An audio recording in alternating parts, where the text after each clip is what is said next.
கட்சி ஆரம்பித்தது பதவிக்கு வர வேண்டும், 2-3 பொண்டாட்டி கட்ட வேண்டும், கட்டிய பொண்டாட்டிக்கு பெத்த பிள்ளைக்கெல்லாம் பதவி கொடுக்க வேண்டும் என்று வந்த பிள்ளைகள் அல்ல.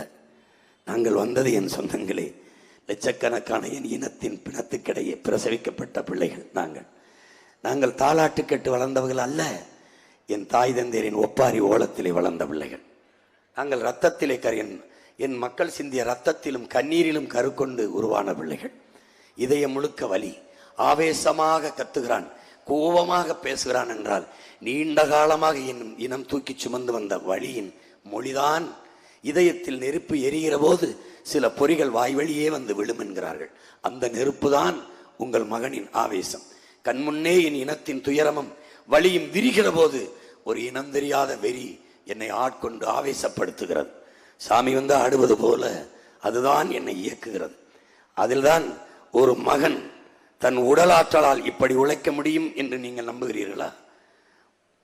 2 மணி நேரம் உறங்கி 6 மணி நேரம் ஒரு மகன் 30 நாள் 40 நாள் பேசி எப்படி வாழ முடியும்? மறுபடியும் சொல்லுகிறேன், உங்கள் பிள்ளை இதய துடிப்பில் வாழவில்லை, லட்சிய துடிப்பில் வாழ்ந்து கொண்டிருக்கிறேன். உடல் ஆற்றலில்